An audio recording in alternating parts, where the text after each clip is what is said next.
Hey, welcome to Cooking with PRTC. I'm your host, Mark McRoy. Today we're going to continue our theme of Thanksgiving and Christmas dinners. We're going to have a full-blown turkey meal. We're going to tie in two episodes together. We're going to do turkey, collards, mac and cheese, and rice and gravy and dressing. We'll be right back and get started. Welcome back. We're going to get started on our turkey. What we've done is I've already just taken it out of the bag. I like a fresh turkey as opposed to a frozen one. And if you can find them, great. If not, the frozen ones work good. Just leave it in the sink overnight. Take it out of the plastic bag, wash it, dry it with a towel or paper towel. That way you don't have turkey all over your linen. But then take the neck and the giblets out, and we're going to use those for the gravy. So we're going to start. Easiest thing in the world, good moist turkey, is a turkey bag. They have these for chickens, they have them for turkeys, whatever. And we're going to take this bag, open it up, just like so. Okay. All right, put it right there. And we'll start off with about 2 or 3 tablespoons of flour and put in here. And I know that's a little bit more, but it'll be all right. Hold the top tightly and then shake it.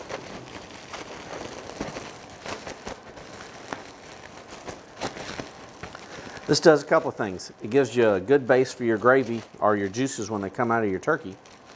And the other thing is, it keeps the turkey from sticking to the bag. Okay.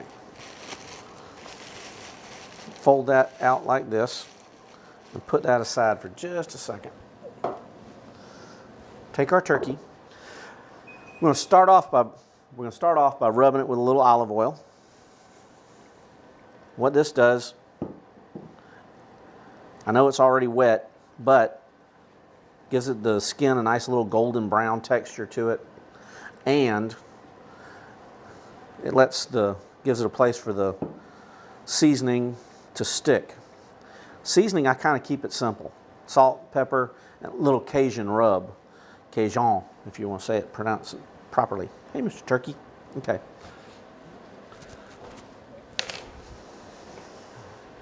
Now, this is a little bit messy, but it's worth every bit of it. Okay. A little garlic salt. Rub it on there. Make sure you get it all under the nice spots where it's hard to get. That's the Cajun seasoning and simple crushed black pepper. Yes, if you have a pepper grinder and you want to do that, fresh pepper will be better. All right, I'm going to flip that puppy over. And this is how you want it in the pan, if you will. You want the breast side up. Why? Okay. This is the thickest part of the bird. Also, it lets the juices travel from the thickest part on down. This is the part that's going to take the longest to cook. And when we finish, or when we get ready to check it to see, we're going to stick our thermometer, our meat thermometer, in here, and the place you want to do it is in the thickest part of the meat. A little red pepper. You might think I'm going a little heavy on this, and if you think so, don't put as much on yours. But it does make the skin crispy, and it gives it a good flavor and texture, and you're not going to eat. You got to have something on there for it to penetrate and get down into the bird. Okay, now rinse my hands off.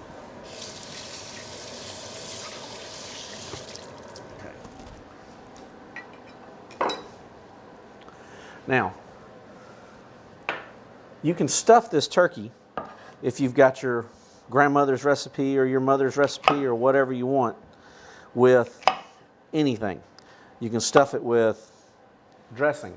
You can make your dressing and put it in the cavity. I've never seen where it did any good. I just don't see the difference in the dressing. I don't see the difference in the turkey. So what I'm going to stuff it with is oranges and apples. Gives it a good fruity flavor. And the moisture, I don't know why I'm trying to cut the parts out because we're not going to eat them anyway, but force of habit. And onion. If you've watched the show before, you know I do like an onion. Okay. A little orange. And again, the moisture from this permeates and just keeps everything inside the bag nice and moist and adds a little bit of a citrus flavor to it. Okay. I'm going to quarter it because, let's face it, the cavity's only so big. Okay. Open up, Mr. Turkey. All right. Cram that in there. That orange just smells good. And when it starts baking along with all those juices and stuff, oh my goodness, it's good. All right.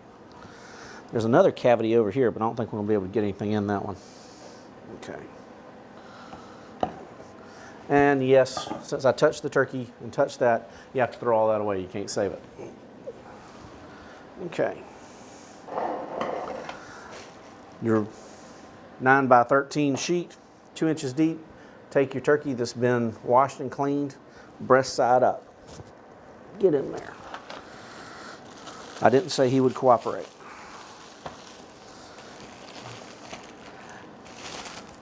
I'm not advertising for Butterball, but they make a good turkey. Prestige Farms is a local turkey grower over there in Sumter. They make a good turkey too. All right. Tie it up, take your knife, and we're going to make 6 little bitty holes in it. Little bitty being about 1/2 inch to 3/4 of an inch. You don't want them in the bottom. You want them in the top so that the steam and the heat will come out. Otherwise, you look in there and it looks like a giant balloon. It's kind of funny, but anyway, you don't want the hot air coming out either. This lets the steam and everything escape. Okay. That's all there is to it. We've preheated our oven to 350 degrees. It's a 10-pound turkey. 10 pounds. The bag has directions on it. The turkey has directions on it. And they all come within about 15 to 20 minutes of each other. So, 30-pound, 10-pound turkey, you're looking at 3.5 hours at 350. And believe me, it's just that simple. We're going to put this in the oven. Always adjust your racks before you do it. Keeps you from having to move that steel when it's hot. I'm going to clean up a little bit. We'll get started on our cornbread dressing. We've already made the cornbread. That's a whole nother show. But anyway, we'll make the cornbread dressing and get that in the oven. Hey, welcome back. We're getting started on our dressing. I've already made the cornbread, and that is not Jiffy corn mix. It is made from scratch with Adaloo corn meal. Self-rising. You would be shocked. I was. You might not. You might not be a aficionado on cornmeal mixes. But anyway, the Adaloo, again, I love their product because it is made in Colombia, and I've just have had very good success with their flour. Okay. What we're going to do is brown a couple of, we have onions and bell pepper for our. The reason I quit talking when I'm doing this is I don't want to stick myself with the knife. We're going to brown these. I think it adds a little bit better flavor to the dressing. And it, for whatever reason, it helps cut down on the indigestion you might get from the onions and the bell peppers. Okay.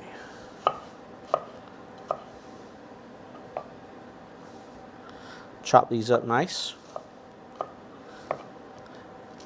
And yes, I still have my handy dandy chopper, but for whatever reason, I just did this one. We're only doing one, so it'll be all right.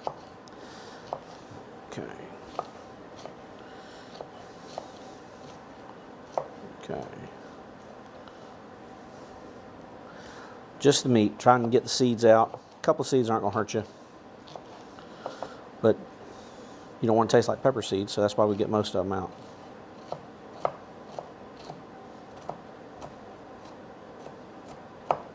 Okay.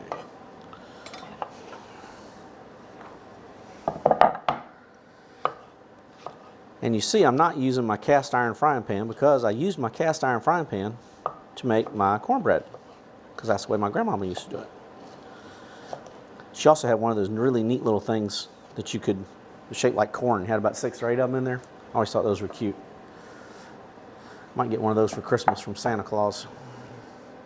2 tablespoons of butter. Put that on a good heat. Get that started.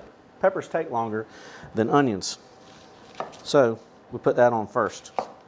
I don't know how in the world they're doing it, but the Vidalia onions are still in the grocery store. And buddy, as long as they got them, I'm buying them. Okay. I don't know they'll be around for Christmas, but heck, that's only about 6 weeks away. That's 1 onion and 1 bell pepper. If you like more onions, if you like more bell peppers, put it in there. It was funny, I was at the Jill Chadwick, this lady at the commercial kitchen, and she had a class there the other night on bread. And I was sitting there, and this very nice lady sits down beside me and said, "You look familiar." And I told her I was Barry's brother. And she's like, "You've got a cooking show." I was like, "Well, they let me cook on TV, but yes, ma'am." And anyway, she did a really, very nice to be recognized. Appreciate all y'all coming up and speaking to me. I'm not used to notoriety, but it's kind of fun. But Jill did a great class. If she ever offers it again, go up there and watch her. The lady knows how to cook some really good bread. We made English muffins. Heck, I thought you had to buy them in the grocery store. They came from England. Got about 4 eggs. I'm going to beat these. Okay. Tell you what, between that turkey in there cooking and those onions and peppers. Okay. Starting to smell good in here. All right. Just use their recipe. If you're going to make cornbread for your dinner instead of using it in your dressing, improvise. Brown you some jalapenos. Put some Parmesan cheese in it. Drain a can of corn and put the corn in there. Instead of using instead of using water, use sour cream. It makes it really thick and really nice, and just adds a lot of flavor. This is one recipe. Smells like cornbread. Okay. And we're going to break this whole thing up, because we're going to fill that up. Okay. The ends obviously are harder, so we're going to crumble those up a little bit better. Okay.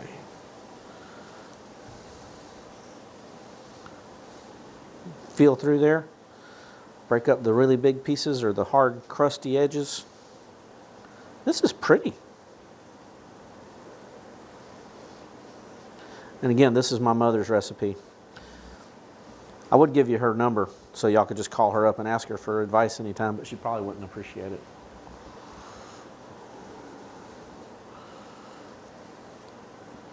You could tell her Barry gave it to you and then it'd be fine. Okay. Now, we've got our 4 eggs. All right. That's the consistency I've got. It's broken up very well. There are some big clumpy pieces, but what the heck, gives it character. All right. Now, check on our onions. They sure smell good. I'm going to give these a couple more minutes because I want the peppers to get broken down a little bit more.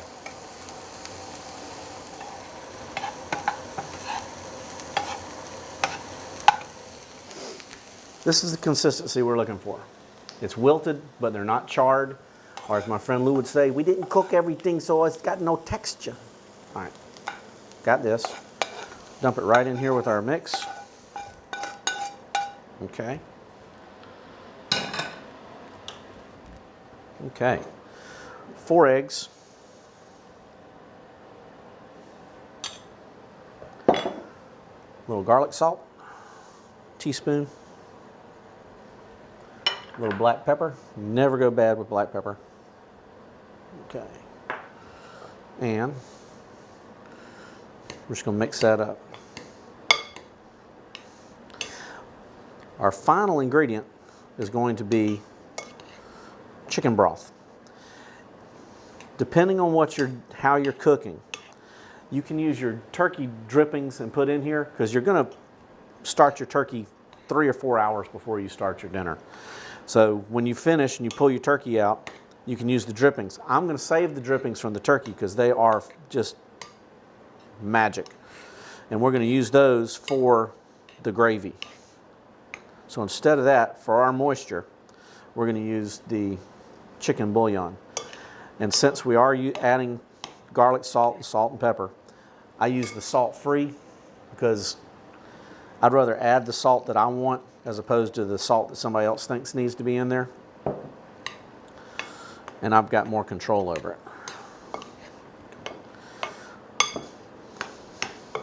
Okay. If you would like, you can put these in muffin tins, and you can have little square ones, but oh, that would be for cornbread. Sorry, we're making dressing. All right. We've got 2 cups here. We poured in about 1/3 of a cup. Now we're up to about 1/2, and you can see it's turning into a very nice mixture. But I hate dry dressing. So I'm going to go ahead and make it a cup. If you like yours drier, use 1/2 cup or use 3/4. Yeah. All right. That's our consistency. And that's just about perfect for what I'm looking for. Okay. We'll put a little of our gravy on top of this when we have our dinner. And I'm telling you what, you're going to love it. Pyrex dish.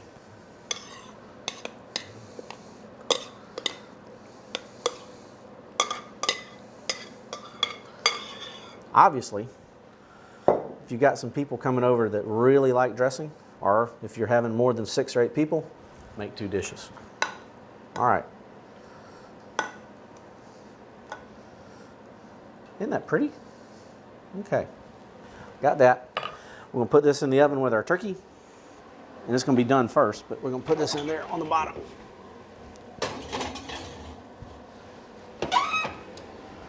(350 degrees) for about 35 minutes. We can clean up and get started, and we'll be right back. We're getting ready to get started on the gravy. Now, all those wonderful little things that we pulled out of the chicken, or the turkey, that's the heart and the liver and the gizzard. We're going to take those, we just boil them with the neck and put them in a 4-quart saucepan, and that's all you do, just boil it. And that cooks it, and you can save the au jus for that. We're cutting this up and just dicing it kind of small because there's not a whole lot of it there, but you want it to spread out during the gravy and give it all some good flavor. I can't tell you what part's the heart, what part's the liver, and what part's the gizzard because Mr. Hartshorn would tell you I was not a good biology student. But whatever. It all tastes good in the gravy. Okay. And again, we're going to cut it up kind of small because we want it to go a long way. We'll chop this, peel us a couple of eggs. We'll be ready to go. Okay.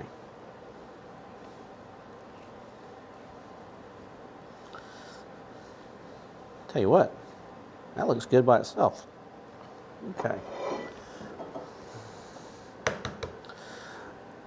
Just boiled eggs. And these are some farm fresh eggs. Gotta love them when you can get them.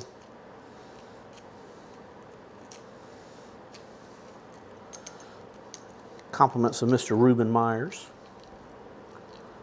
Okay. All right. Don't want any shells in our gravy, although it would be probably a good source of fiber. Okay. Now, we've got all our nice little ingredients here. We have flour and our au jus in our cast iron frying pan, and our garlic, salt, and pepper, and a little olive oil. Okay.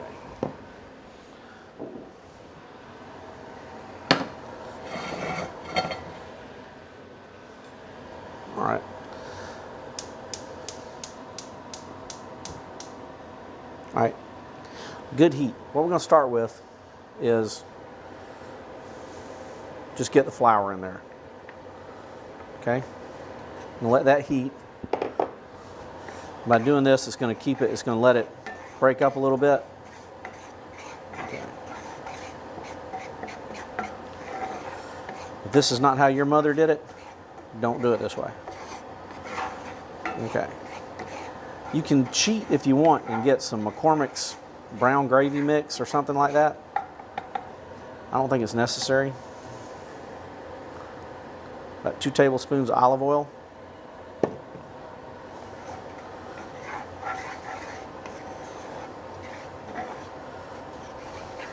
I'm going to let that clump up.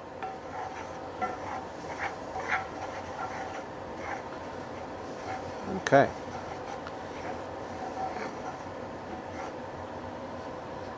Okay, a little bit more.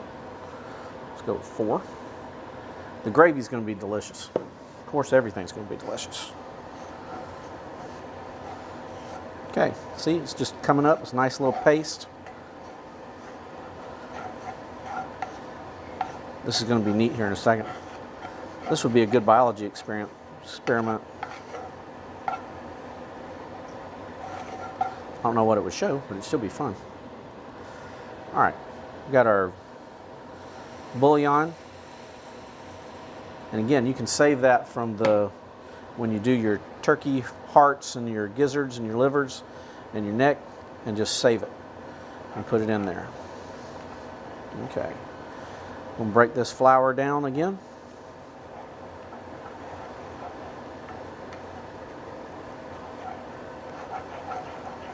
The more flour you use, you don't want to end up with this whole thing full of the paste, because you're going to be shocked. This is all going to come together here in a minute. It does demand a little attention. You do have to stir it, but it's worth the effort. Okay.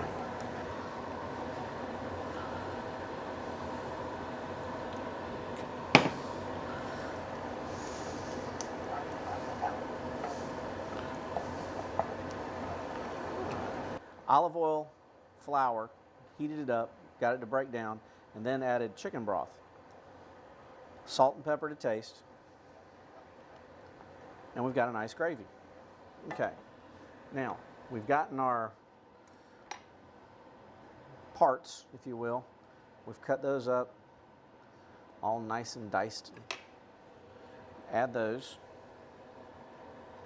Okay.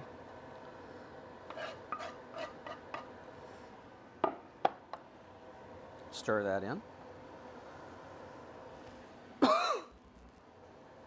Okay. All right. Chop up a couple of these eggs. If you got an egg chopper, that's cool. I just do these this way because I like the big chunks of egg so you can taste it.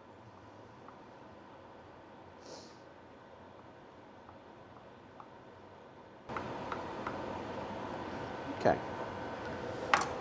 Put this in here. And our gravy is done. Sample it, please. Get you a spoon, put in there, and just try it, because you do not want to put it on the table and be missing something. Right now is the time to do it, when it's still hot and it's still, all the flavors are coming together. So, sample it. Good grief, that is good. I can't tell you. We're going to come back and get our dressing out of the oven and our turkey. We're going to take a break, and then we'll get started on our next episode. We're going to put it all together. We're going to have a great big Thanksgiving dinner. Thanks for joining us. I can't tell you. That is fabulous. Okay, we've got our dressing, our gravy, and our turkey. Join us on our next episode, and we're going to take the turkey out, carve it up. We're going to have collards, mac and cheese, and brown rice. I know you don't have that many starches on one meal, but it's just giving you different options for what you're going to do for Thanksgiving. Thank you. And like I said, join us on our next episode. This is going to be great, folks.